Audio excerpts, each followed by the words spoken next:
इन्होंने संत महात्माओं को हायर कर रखा है। ये कितना जज्बात, कितना वो, अब बताइए संत महात्मा जब आरक्षण की और राजनीति की बात मन से करेगा, प्रवचन तो इनका बहाना है, सत्ता को हथियाना है। और उस प्रदेश की आवाम जिसे जिताएगी वही जीतेगा। अगर समाजवादी पार्टी को 80 सीटें जिताएगी तो समाजवादी पार्टी जिताएगी। भारतीय जनता पार्टी का कोई ठेका नहीं ले रखा है कि भारतीय जनता पार्टी ने कहा कि 80 सीटें हम जीत जाएंगे तो जीत जाएंगे। तक नहीं, ये बहुत लंबा दौर नहीं है इसका, ये अपने आप स्वतः समाप्त हो जाएगा। ये खुद इसी से निपट जाएंगे, अपना जाल ये खुद बुन रहे हैं। और ये कहीं भी, ये आप कहते हैं राम की राजी, आप अभी बात के जैसे उन्होंने कहा कि हम रामायण का पाठ कराने के लिए पैसा देंगे। ये न राम के हैं, न रहीम के हैं, न किसी के हैं। इनको केवल धार्मिक उन्माद फैला करके जिससे वोट है, भारतीय जनता पार्टी को अगर लगे कि लोगों को अफीम चटाने से वोट मिलेगा तो अफीम चटाने में भी उनको देर नहीं लगेगी। जो भी मानवता विरोधी है, संविधान विरोधी है, वो भाजपा के साथ हो सकता है लेकिन समाजवादी पार्टी के साथ नहीं हो सकता है।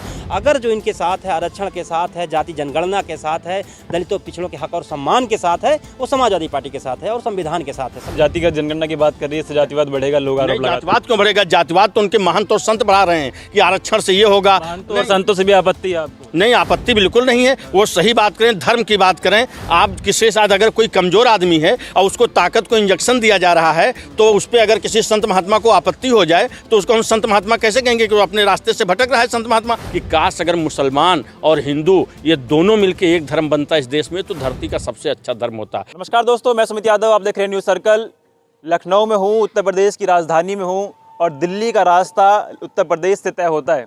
लगातार बात आने वाले लोकसभा चुनाव की हो रही है, 2024 की हो रही है।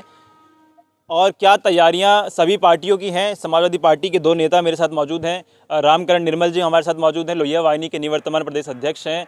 प्रदीप कुमार जी हमारे साथ मौजूद हैं, समाजवादी पार्टी के अधिवक्ता सभा के निवर्तमान प्रदेश अध्यक्ष हैं। दोनों से बातचीत करेंगे और आने वाले चुनाव की क्या तैयारी है, किन मुद्दों, भारतीय जनता पार्टी को हराने के लिए क्या तैयारी, क्योंकि बात हर बार जीतने की से कम भारतीय जनता पार्टी को हराने से ज़्यादा हो रही है। तो दोनों लोगों से बातचीत, बहुत बहुत स्वागत है चैनल पर आप दोनों का। क्या तैयारी है, हराने की तैयारी है, जीतने की तैयारी है? देखिए, हमेशा जीतने की तैयारी होती है, जब जीतेंगे तभी दूसरा हारेगा। तो हराने, आप इस बात को, चाहे आप जीतने की तैयारी करें, हराने की तैयारी, दोनों के अर्थ एक ही है। अगर जीतनेंगे तो दूसरा हारेगा, हराने की तैयारी तो जीतने की तैयारी है। तो दोनों की माने अर्थ एक ही है। अभी उत्तर प्रदेश सरकार का एक बयान आया कि सभी जिलों में 1-1 लाख रुपए दिए जाएंगे रामचरितमानस का पाठ कराने के लिए। अभी हाल ही में बहुत बड़ा बवाल रामचरितमानस को लेके हुआ, कुछ दोहों को लेके हुआ कि उसमें दलित पिछड़ों का अपमान है, महिलाओं का अपमान है। उसके बाद सरकार का ये बयान।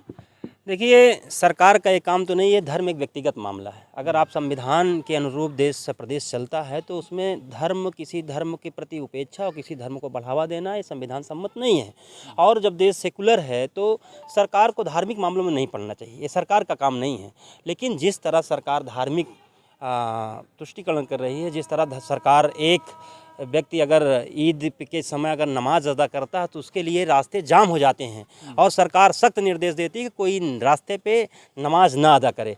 और एक व्यक्ति जब वो माने कि जाता है जल चढ़ाने, वो कांवरिये जाते हैं तो उनके लिए रास्ते छोड़ दिए और फूलों की वर्षा कराई जाती है। और अभी आपने होलिका दहन के देखा होगा, रास्ते में हर जगह होलिका के दहन के लगाए गए थे और जगह रास्ते जाम थे। तो ये सरकार की जो नीतियाँ हैं कि एक धर्म को आप सप्रेस करिए और एक धर्म के लिए फूल बरसाइए, रास्ते जाम, एक महीने रास्ते एक तरफ का छोड़ दिया जाता है। अगर 4 लेन है तो एक तरफ की रोडें छोड़ दी जाती है और उन पर फूल वर्षा की जा रही है और एक तरफ कह रहा है कि रोड जाम हो रही है। तो ये सरकार की डुअल नीति नहीं होनी चाहिए। सरकार के लिए चाहे जो जिस धर्म का, उसके लिए बराबर है सब कोई। जो भी मुख्यमंत्री या प्रधानमंत्री बनते हैं तो देश के हर एक नागरिक उसके लिए समान है। तो इसलिए सरकार को ऐसी भी कोई नीति, ऐसी भी कोई योजना नहीं आनी चाहिए कि जो ये साफ संदेश दे दे कि संविधान सम्मत सरकार नहीं चले और संविधान के विरोध में काम कर रही है। अभी लोकसभा चुनाव को लेकर हम लोग बातचीत करेंगे। अखिलेश जी कई राज्यों के दौरे पर रहे, राष्ट्रीय कार्यकारिणी की बैठक कोलकाता में हुई, इससे पहले तेलंगाना, तमिलनाडु, गुजरात, मध्य प्रदेश, उत्तराखंड, सभी राज्यों के दौरे पर रहे। दिल्ली जाने की तैयारी है, दिल्ली की सीट पे बैठने की तैयारी है क्या? जी बिल्कुल तैयारी है। इसी क्रम में कोलकाता में बनने का सपना है? बिल्कुल पूरा सपना है। क्यों नहीं, जब 42 सीट के साथ जब HD देवगौड़ा साहब प्रधानमंत्री बन सकते हैं तो उत्तर प्रदेश में तो 80 सीटें हैं और माननीय राष्ट्रीय अखिलेश यादव जी 80 सीटों का प्रतिनिधित्व करते हैं तो वो बिल्कुल जा सकते हैं। और नेताजी ने वो आधारशिला तैयार की है। हमारी पार्टी पहले से ही कई प्रांतों में रही है और बहुत अच्छी सीटें रही हैं। और मध्य प्रदेश और गुजरात और महाराष्ट्र, उत्तराखंड, ये सब प्रदेशों में, बिहार, इन सब प्रदेशों में भी समाजवादी पार्टी पहले से बहुत मजबूत हो चुकी थी। तो इसलिए मजबूत है, लेकिन भारतीय जनता पार्टी से ज़्यादा मजबूत थोड़ी है। भारतीय जनता पार्टी कई राज्यों में सरकार है, प्रधानमंत्री हैं उनके, उत्तर प्रदेश में सरकार है, उत्तराखंड में सरकार है। कैसे लड़ेंगे, कैसे जीतेंगे? देखिए, छल बल का राज बहुत लंबे समय तक नहीं चलता। वो छल बल से बहुत जल्दी, झूठ कितना भी तेज हो लेकिन मंजिल तक सच ही पहुंचता है। तो इसलिए ये जो है भारतीय जनता पार्टी जज्बातों को उभार करके धर्म के आधार पर राजनीति करती है और ये किसी तरफ किसी की नहीं है। जैसे आप ये बहाने बनाते रहेंगे कि छल कपट की राजनीति हो रही है, बेईमानी हो रही है, कब तक नहीं, ये बहुत लंबा दौर नहीं है इसका। ये अपने आप स्वतः समाप्त हो जाएगा। ये खुद इसी से निपट जाएंगे। अपना जाल ये खुद बुन रहे हैं और ये कहीं भी ये आप कहते हैं राम की राजनीति, आप अभी बात के जैसे उन्होंने कहा कि हम रामायण का पाठ कराने के लिए पैसा देंगे। ये न राम के हैं, न रहीम के हैं, न किसी के हैं। इनको केवल धार्मिक उन्माद फैला करके जिससे वोट है, भारतीय जनता पार्टी को अगर लगे कि लोगों को अफीम चटाने से वोट मिलेगा तो अफीम चटाने में भी उनको देर नहीं लगेगी। जैसा कि अभी इन्होंने, इनके मुख्यमंत्री जी ने, उत्तर प्रदेश के मुख्यमंत्री, उन्होंने कहा कि देश जो है वो समाजवाद से नहीं राम राज से चलेगा। शायद उन्हें पता नहीं है कि समाजवाद की जड़ में ही रामराज है, या रामराज और समाजवाद एक दूसरे से आप अलग नहीं कर सकते। क्योंकि वो जो जिस रामायण की वो बात कर रहे हैं, जिस रामराज की बात कर रहे हैं, उसमें तो भगवान राम ने सेवरी के जूठे बेर खाए थे और ये तो बंगला धुलवा रहे हैं। तो इसका अगर ये रामराज की बात करते तो ऐसा भेदभाव करते हैं, इसके मतलब रामराज को भी नहीं मानते हैं। इनके नरेंद्र मोदी जी जो प्रधानमंत्री हैं हमारे देश के, वो लगातार कहते हैं राम हम मंदिर, और पुराना इनका हम राम लल्ला आएंगे, मंदिर वहीं बनाएंगे। बना तो रहे हैं। नहीं सुनिए, लेकिन ये राम के कितने, ये तो वोट की राजनीति के लिए बना रहे हैं। आप वो तब देखिए, अंतर तो तब दिखता है जब ये हमारे देश हिंदुस्तान में रहेंगे तो कहेंगे हम मंदिर बनाएंगे, हम राम राम जपेंगे, और जैसे चीन जाएंगे, जापान जाएंगे, रसा जाएंगे तो वहाँ कहेंगे मैं भगवान बुद्ध की धरती से आया हूँ। अगर राम के इतने बड़े सगे हैं और राम को इतना मानते हैं तो वहाँ पर जाकर के भगवान बुद्ध की बात क्यों करते हैं, वहाँ राम की बात क्यों नहीं करते? इससे इनका दोहरा चरित्र साफ जाहिर होता है। एक तरफ ये दोनों दो तरफा चलते हैं। ये मतलब जो है जा करके महात्मा गांधी को भी फूल चढ़ाते हैं और ये नाथूराम गोडसे को भी फूल चढ़ाते हैं।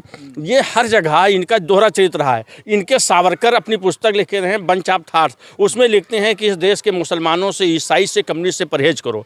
और एक तरफ ये उनको भी अपना गुरु मानते हैं, विवेकानंद को भी, विवेकानंद जी जो बहुत बड़े हिंदू सम्राट माने जाते हैं, उनको भी मानते हैं। वो कहते हैं, विवेकानंद जी की बात छोड़िए, उनके जो गुरु जी रामकृष्ण परमहंस जी थे, उन्होंने एक बार ये किया कि उन्होंने जा करके एक जगह कहा कि हम अगर किसी धर्म को जानना चाहते हैं, और जो उनका मानना था कि किसी चीज़ को जानने के लिए 3 चीज़ें अहम होती हैं, या तो उसके साथ आप यात्रा किए हों, या वो आपका पड़ोसी हो, या उससे आपका लेन देन हो। तो उन्होंने कहा इस्लाम को समझने के लिए हम इस्लाम की गहराई में जाएंगे। गहराई में जाने के लिए उन्होंने कहा कि ऐसे नहीं। फिर उन्होंने इस्लाम धर्म ज्वाइन किया रामकृष्ण परमहंस जी ने 6 महीने के लिए, और जब वो इस्लाम ज्वाइन करके लौट के आए 6 महीने बाद, वो फिर हिंदू धर्म में जब परिवर्तित किए अपने आप को, तो उनसे पूछा गया तो उन्होंने कहा कि काश अगर मुसलमान और हिंदू ये दोनों मिलकर एक धर्म बनता इस देश में तो धरती का सबसे अच्छा धर्म होता। अगर मुस्लिम धर्म में इतनी कमी दिखाई देती तो कभी भी मुसलमान के लिए ऐसी बात नहीं करते। इसलिए ये केवल जज्बातों की राजनीति करते हैं, जैसे इनके वोट की राजनीति सिद्ध हो।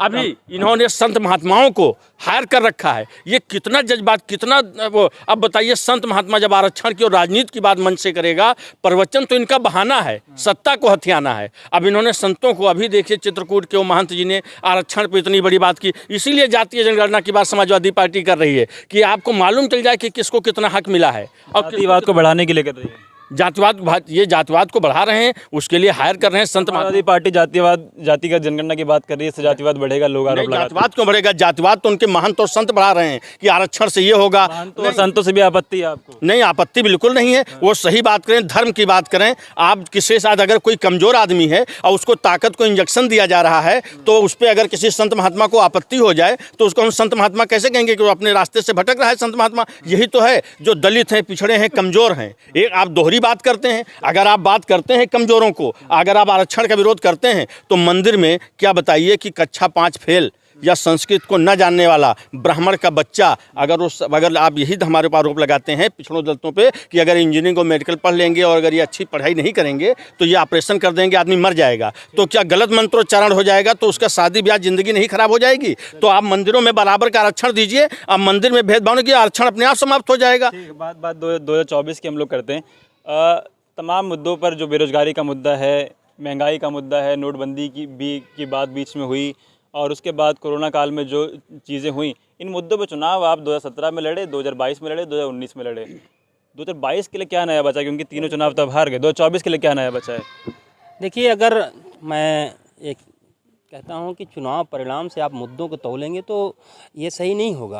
अगर कोई बात या लड़ाई, कोई भी लड़ाई, दुनिया के जितने भी रिवोल्यूशन आपने देखे होंगे, बहुत दिन बाद लोगों को समझ में आई, लेकिन वो बात सही थी। अभी गैलीलियो की बात ले लीजिए, तो पादरी कहते थे कि ये पृथ्वी का ही सूर्य चक्कर लगाती, लेकिन उन्होंने साबित किया, तो उनके खिलाफ उन्होंने धर्म के हिसाब से जो भी दंड वो दिया। लेकिन सत्ता में तो आना है ना। बात करें, अगर मुद्दों की बात करें तो मुद्दे कभी भी अगर रिलेवेंट है, रोजगार से हैं, स्वास्थ्य से हैं, शिक्षा से हैं, और जो अगर वंचित तबके के उत्थान के लिए हैं, तो मुद्दे से अगर चुनाव अगर नहीं जीते तो इसका मतलब नहीं कि मुद्दे खराब हैं। हाँ, अगर हमारे अंदर कुछ कमियां रही होंगी या किसी कारणवश वहाँ तक नहीं पहुँची है बातें, तो उन बातों पे मंथन हो रहा है। आज राष्ट्रीय कार्यकारिणी आज और कल बैठक हो रही है बंगाल में, कोलकाता में, और उसके बाद उत्तर प्रदेश में भी हम संगठनों को बना करके उनका समीक्षा करेंगे और उनको मजबूत करके धरातल पर ले जाने का काम करेंगे और डट करके चुनाव लड़ने का काम करेंगे। जब से शिवपाल जी पार्टी में शामिल हुए हैं, तब से लोगों के मन में कई सारे सवाल हैं कि अब आने वाले चुनाव में 2024 में अखिलेश जी दिल्ली जाएंगे या उत्तर प्रदेश रुकेंगे, या शिवपाल चाचा दिल्ली जाएंगे या उत्तर प्रदेश रुकेंगे? देखिए, ये तो राष्ट्रीय कार्यकारिणी और संसदीय कमेटी है, उनका फैसला होगा। हमारे वो नेता हैं, राष्ट्रीय अध्यक्ष माननीय अखिलेश यादव जी पार्टी के राष्ट्रीय अध्यक्ष हैं। उत्तर प्रदेश में चाहते हैं और किसको दिल्ली में चाहते हैं? देखिए, समाजवादी पार्टी दिल्ली, उत्तर प्रदेश, हर जगह उसकी भागीदारी होगी। इसलिए कहा जाता है कि जब जब भी गठबंधन की सरकार रही है और जब जब भी समाजवादी पार्टी का उसमें भागीदारी रही है सरकारों में, तब तब इस देश के और प्रदेश के वंचित तबकों का लाभ हुआ है और देश नई प्रगति, नई ऊंचाई पे गया है। आरोप ये लगते हैं, लगातार आरोप क्या लगते हैं, ये बात सभी लोग जानते हैं कि जो कोर वोट समाजवादी पार्टी का है वो यादव और मुसलमान है।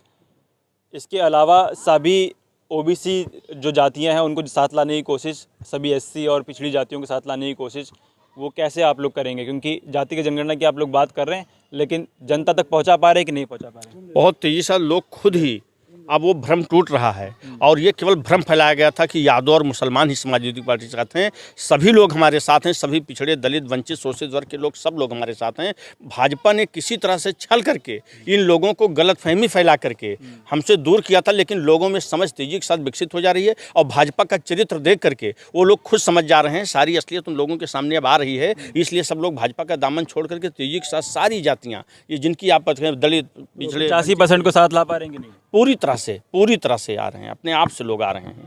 बहुत ज़्यादा समाजवादी पार्टी तो प्रयास कर ही रही, निरंतर है ही है, और उसके वो कोर वोटर सभी लोग हैं। उसको आप यादव मुसलमान में, ये केवल भाजपा भ्रम फैलाती है कि यादव और मुसलमान के वोटर हैं, सभी हमारे वोटर हैं, क्योंकि उनके हक की लड़ाई समाजवादी पार्टी और माननीय नेताजी श्री मुलायम सिंह यादव जी 1989 से और पहले से लड़ते आ रहे हैं। तो ये सभी को मालूम है कि कौन उनका अपना है। बस अब वो लोग भ्रम टूट गया है कि वो अब पिछड़ा दलित यही नारा दे रहा है कि ये गलती मैं बार बार करता रहा और धूल आईने पर थी, मैं चेहरा साफ करता रहा। अब उसको मालूम है कि उसका सही हितैषी कौन है और उसको समाज में कौन उसको आगे बढ़ा सकता है, कौन उसकी लड़ाई लड़ सकता है। अब इसमें किसी तरह का भ्रम किसी पिछड़ों दलितों में बचा नहीं है।